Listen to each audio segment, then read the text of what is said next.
Primeira linguagem do amor, né? Antes da gente trabalhar a primeira linguagem do amor, o que significa isso? Linguagem do amor, né?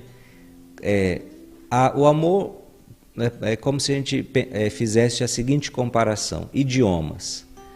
Qual é o idioma quantos idiomas você fala? Eu mal o português, viu? Então a gente tenta aprender um pouquinho de inglês, italiano eu já estudei, mas a minha linguagem principal é o português. Essa é a minha linguagem, é o meu idioma, né?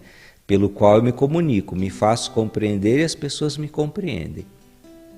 Mas fora esse, como disse, né, a gente pode ter outros idiomas, outras línguas que a gente vai aprendendo. Assim são as pessoas também emocionalmente.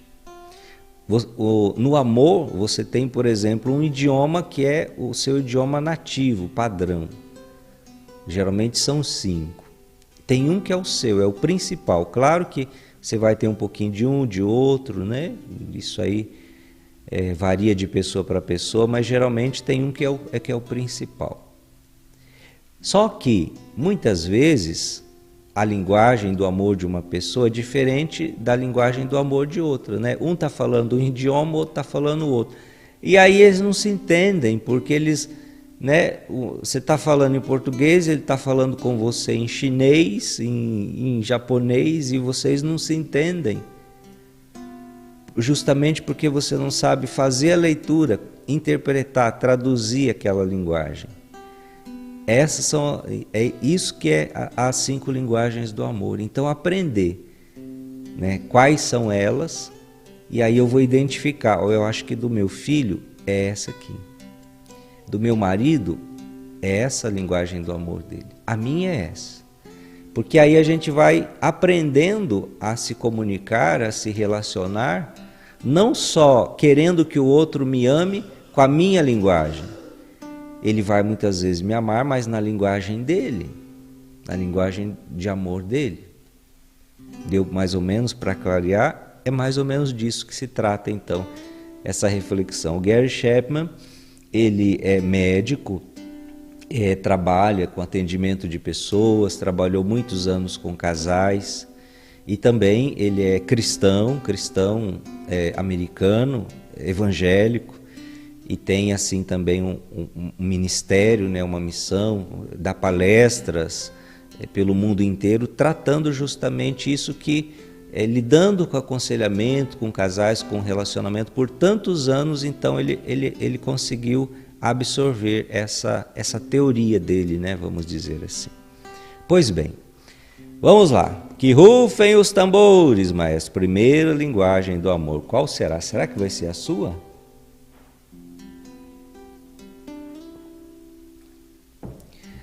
Primeira linguagem do amor, palavras de afirmação. Isso mesmo. Palavras de afirmação. Uma das linguagens do amor é o amar através da fala, através de palavras, através da boca, do que a gente fala. É uma forma de amar, sim, Senhor, é uma forma de amar. Ah, padre, esse amor só de boca comigo não funciona. Sim, porque a sua linguagem é outra, mas não despreze a linguagem do outro. Tem gente que a linguagem de amor dele, isso não é a gente que escolhe não, gente. Isso está muito ligado ao que? A sua infância. Como é que os seus pais te amavam? E aí você cresce assim. Você assimila o amor dessa forma, e é assim que você vai amar as pessoas. Tem pais que amavam a gente dando presente, trazendo coisas. Tem pais que amavam seus filhos o quê? Falando, né? Palavras carinhosas. Tem pais que eram assim, que só ficava beijando, abraçando no colo, aquela coisa, fofura, meiguice, aquele carinho, contato físico. E aí então, hoje a forma da pessoa, a linguagem de amor dela é o toque físico. Tá vendo? Tá tudo interligado. Geralmente com a nossa gestação, com a nossa infância. Então, a primeira linguagem do amor que são palavras de afirmação. Por exemplo, marido, Toda semana ele fazia questão de levar um presente para a esposa. Comprar alguma coisa para ela, uma coisa bonita, uma coisa chique que ela gostasse. Então, acho que difícil uma semana que ele não dava um presente para a esposa. E a esposa não estava feliz, porque dentro dela ela pensava assim: poxa vida, meu marido não me ama. Ele não fala que me ama. Ele não tem palavras carinhosas comigo. E aí ele fica tentando me comprar aí, trazendo presente toda semana. Deu para entender? O jeito dele de amar era dando alguma coisa. No coração dele era assim que funcionava. Mas a linguagem dela era outra, era o quê? Palavras, ela queria ouvir: você tá linda hoje, nossa, como eu te amo, você é a mulher mais especial da minha vida. E ele não tinha isso. Então ela se sentia assim, como se ele não a amasse. Palavras de afirmação. E isso nós precisamos, todos nós, de dar palavras positivas e palavras encorajadoras, palavras gentis. Precisamos dar e precisamos receber. Primeiro tipo de palavras de afirmação: palavras de elogio. Palavras de elogio, elogiar. Elogiar: nossa, obrigado por essa comida, você faz comida com tanto amor. Veja, elogiar a pessoa. Claro, você falou da comida, mas você elogiou a pessoa. Você faz com tanto amor, muito obrigado. Então esse elogio assim, deixa a pessoa para cima. Diz que tinha uma mulher que ela, 9 meses cobrando do marido. O marido pintar o quarto. E o marido não fazia nada. Um dia ela perdeu as paciências. E um sábado, um dia ensolarado, que ele podia muito bem pintar o quarto lá, e ficou lá o dia inteiro no computador. Ela chegou para o Dr. Gary e desabafou: meu marido não tem jeito, viu? Eu estou 9 meses pedindo para ele pintar aquele bendito quarto e ele não pinta. E ele falou: tá, mas se você já falou várias vezes, ele já sabe, então não fica. O que além de ficar no computador, seu marido faz alguma coisa de bom? Faz. Não, ele trabalha, ele é esforçado, ele corta a grama, ele lava o carro todo final de semana. E aí foi elencando e falou: então, a partir de hoje, nunca mais toca no assunto de pintar o quarto. E a partir de hoje, você vai começar a agradecer e elogiar. Porque ele lavou o carro, ficou bom, porque ele trabalha, é esforçado, não deixa faltar nada em casa, porque ele faz o sacrifício de ir no banco, fazer mercado. Comece a elogiar. E ela: mas será que isso vai adiantar? 2 semanas depois ela falou: doutor do céu, milagre aconteceu. Ele foi lá e pintou o quarto sem nem eu pedir. Mas por quê? Porque ela estava usando a linguagem errada, de cobrança, de ficar martelando, de ficar apurrinhando. E não é assim que funciona muitas vezes com as pessoas. Mas valorizar o que elas são e o que elas já fazem de bom. Então, palavras de elogio. Comece primeiro a identificar as qualidades e passe a elogiar, falar com a boca, mas a pessoa já sabe. Mas você tem que falar. Tem gente que precisa disso. Não é massagear o ego, não é ficar bajulando, não. É feito com coração, é feito com carinho. Palavras de elogio, depois palavras encorajadoras. Tem muita gente que é insegura na vida, para isso, para aquilo. E às vezes você precisa assim, dar palavras de encorajamento para aquela pessoa. Vai dar certo, você vai conseguir, você é capaz, você tem potencial. Por exemplo, o filho às vezes está com dificuldade na escola. Às vezes o pai e a mãe, você é burro, moleque, você não presta para nada, não aprende nem as matérias. São palavras destrutivas, destruidoras, bloqueadoras das capacidades e das potencialidades da pessoa. Comece a falar não. Sim, você, né?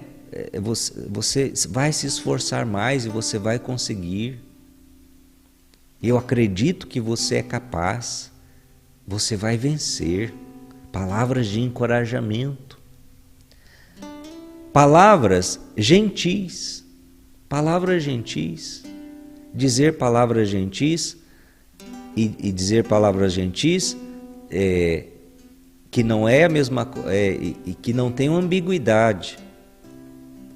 Por exemplo, uma coisa é você olhar nos olhos da pessoa e dizer eu te amo. Outra coisa é, por exemplo, você olhar nos olhos da pessoa e dizer assim, eu te amo. Muda todo o sentido, não é verdade? Então tem gente que é assim, joga com as palavras.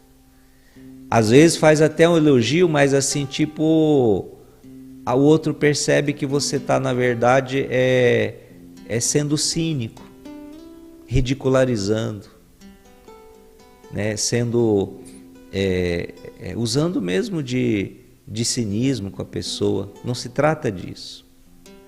E quando o padre fala, diga palavras gentis, não quer dizer que você nunca vai dizer, por exemplo, quando a pessoa erra, eu não posso falar porque, né, a linguagem do amor dela é palavras de afirmação, então eu vou magoar. Não, mas fale com caridade, fale com gentileza, fale de um jeito que ela perceba nas palavras o quanto você a ama. Por exemplo, vocês brigaram, aconteceu alguma coisa, a pessoa te decepcionou, você ficou magoado com aquilo. Então não adianta falar para a pessoa, por exemplo, assim, olha, você fez isso, você me destruiu, eu estou magoadíssimo e eu nunca vou esquecer isso na minha vida, viu? Eu vou guardar isso para sempre. Nunca faça, nunca diga isso. Mas se você quer corrigir a pessoa, você vai, primeira coisa na conversa, começa pelo positivo. Eu gosto muito de você, você é uma pessoa excelente, eu te admiro muito por isso, mas isso que aconteceu me magoou. E eu estou abrindo o meu coração para você. É assim. Começa elogiando, começa dizendo as qualidades que aquela pessoa tem e depois você vai colocar o dedo na ferida. Isso abre o coração da pessoa para conseguir dialogar com você.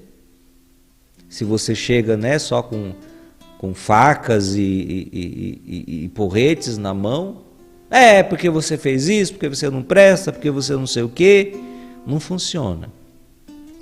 E palavras humildes. Palavras humildes, por exemplo, pedir. Tem gente que só manda, né? Vai fazer isso, vai fazer aquilo. Não, peça. Por exemplo, no relacionamento pai e filho, tudo bem. Os pais têm autoridade de mandar. Mas no relacionamento conjugal, se você começa a dar ordens para o seu esposo, para a sua esposa, o relacionamento vai ficar o quê? Inconscientemente de pai e de filho. Não vai mais te ver como cônjuge, mas como seu pai, como sua mãe, que está te mandando, que está te dando ordens. Então isso vai desgastando também. Então, gente, olha, esse foi só, né, vamos dizer, o aperitivo, né, a primeira linguagem do amor, né, palavras de afirmação. Então comece hoje a partir assim das suas atitudes. Será que essa é a minha linguagem de amor? Será que eu preciso de palavras positivas na vida para estar para cima? Será que a palavra do outro me destrói, me deixa para baixo? Semana passada eu atendi uma pessoa assim, meu Deus do céu, como sofre essa pessoa. A baixa estima tão baixa, a autoestima tão baixa. Porque o marido, põe ela para baixo. Ele sabe que esse é o ponto fraco dela, então ele fica assim, humilhando. Nada que ela faz está bom. ele põe defeito em tudo justamente para machucar, para deixá-la ali, né, naquele cativeiro existencial. E ela se submete a isso. E ela realmente fica para baixo, fica deprimida, se sente sem valor. Então não permita isso não. Mas tem muita gente que é assim. É a linguagem das palavras. A pessoa ama e sente e recebe amor através, ela precisa das palavras. Então comece a perceber aí na sua casa, nos seus relacionamentos também, tá bom? E assim nós vamos cada vez mais aprendendo, compreendendo, refletindo também essa dinâmica da vida que não é fácil, conviver, suportar, amar, mas vale a pena. No final das contas, vale a pena.